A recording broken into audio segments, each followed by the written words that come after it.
जातिगत जनगणना, सरकार ने इसका ऐलान कर दिया है, घोषणा कर दी है।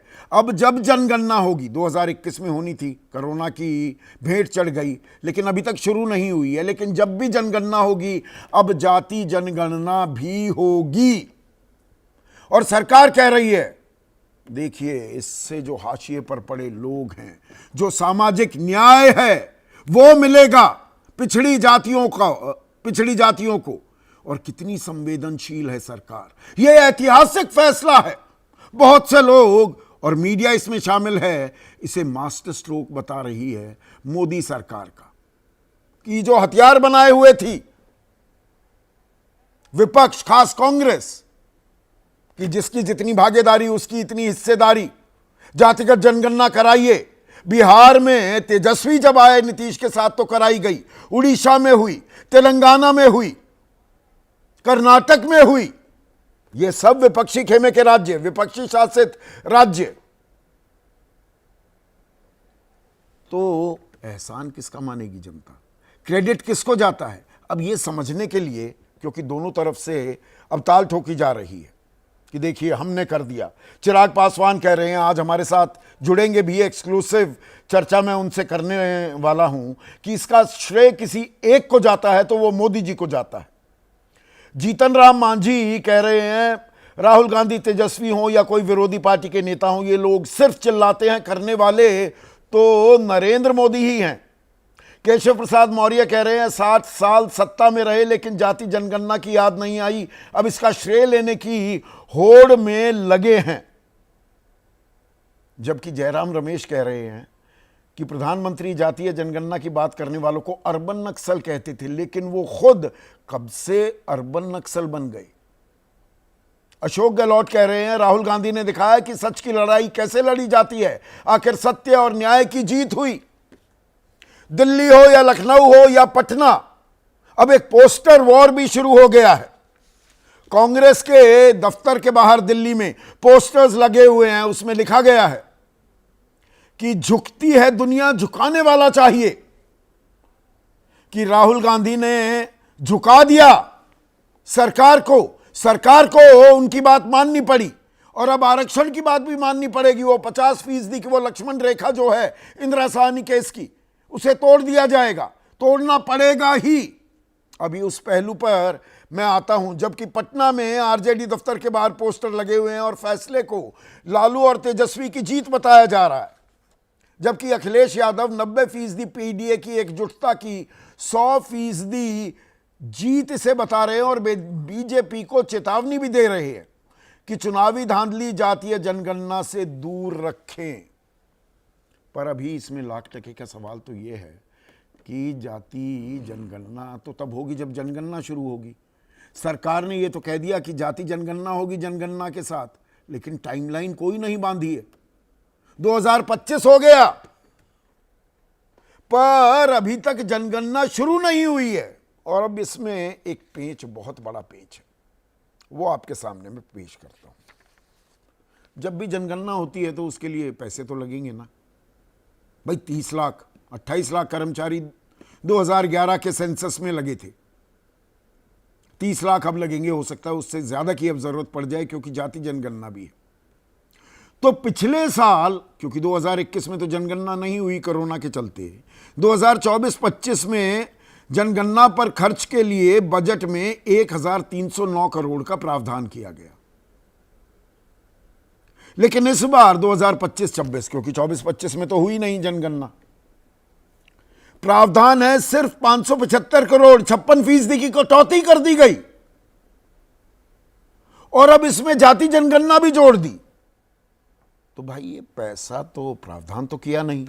और इसमें दिलचस्प बात क्या है, मैंने कुछ राज्यों का जिक्र किया जहां पर सेंसस हो चुका है, मतलब सर्वे हो चुका है।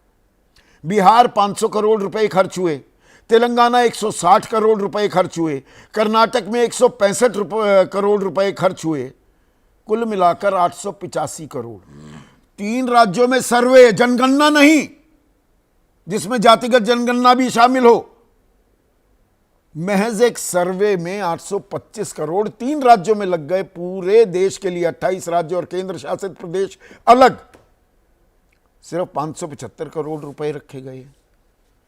चलिए वो तो बढ़ा दिए जाएंगे, आप में से कुछ लोग कह सकते हैं कि बाल की खाल निकाली जा रही है, लेकिन ये यकायक हृदय परिवर्तन कैसे हुआ बीजेपी का?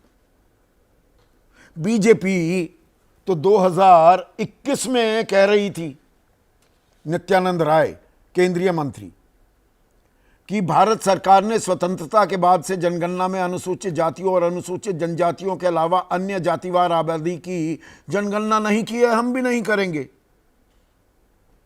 फिर सुप्रीम कोर्ट में सितंबर 2021 में बाकायदा सरकार ने हलफनामा दाखिल किया कि भारत सरकार ने नीतिगत तौर पर यह निर्णय लिया है कि जनगणना में अनुसूचित जातियों और अनुसूचित जनजातियों के अलावा अन्य जातियों की जनसंख्या की जनगणना नहीं की जाएगी। सुप्रीम कोर्ट में कहा। और योगी आदित्यनाथ, सबसे बड़ा राजनीतिक लिहाज से राज्य है उत्तर प्रदेश, वो तो पिछले साल तक कह रहे थे कि जाति जनगणना दलितों को आरक्षण से वंचित कराने वाली है। विपक्ष पर ठीकरा फोड़ा, ये दलितों का आरक्षण छीन लेंगे, ये तालिबानी मानसिकता है, उसे लागू करने का प्रयास है।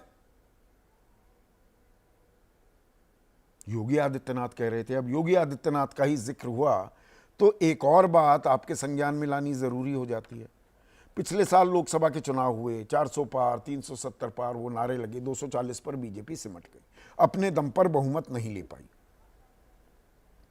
तो उन्हें लगा कि ये 400 पार संविधान बदल देंगे, आरक्षण खत्म कर देंगे, इसके चलते जातियां हावी हो गई, हिंदू जातियों में बट गया, हमें नुकसान हो गया। ये आफ्टर थॉट आई बीजेपी में। तो 26 अगस्त 2024, 4 जून को नतीजे आ गए थे, आपको ध्यान होगा।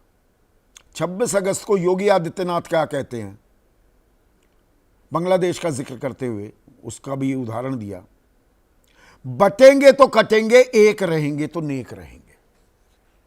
तो बटेंगे किस में? जातियों में ही बटने की बात कर रहे थे ना। अब इसमें भी कोई शक व शुबा हो, उसे दूर कर दिया। 6 अक्टूबर को, एक महीने एक हफ्ते बाद, मोहन भागवत ने, उन्होंने एक कार्यक्रम में कहा कि भाषाई, जातीय और क्षेत्रीय विवादों को मिटाकर हिंदू समाज को अपने सुरक्षा के लिए एकजुट होना चाहिए। शब्दों पर गौर कीजिए, भाषाई, जातीय और क्षेत्रीय विवादों को मिटाकर, जात में ना बटो। और इसी बात को और तस्दीक कर दी प्रधानमंत्री मोदी ने 31 अक्टूबर 2024 को। अगर कोई कहता है कि एक है तो सेफ है, तो कुछ लोग इसे गलत बताते हैं। ऐसी प्रवृत्ति से सावधान रहने की जरूरत है। यानी कि एक रहिए, भाषाओं में, जातियों में खासकर ना बटें। अब बीजेपी वाले कह रहे हैं ये तो सामाजिक समरसता, सामाजिक न्याय का सबसे बड़ा रास्ता है। तो अब यहां पर किसकी बात मानी जाए? कांग्रेस पर हमलावर है बीजेपी कि जाति जनगणना के फैसले से कुछ लोग बौखला गए हैं। कहते हैं सरकार उनकी है, सिस्टम हमारा है। 1951 में सरकार और सिस्टम किसके हाथ में था? और अब इसमें एक और खेल जुड़ जाएगा क्या? असल कहानी वहां से शुरू होगी क्या?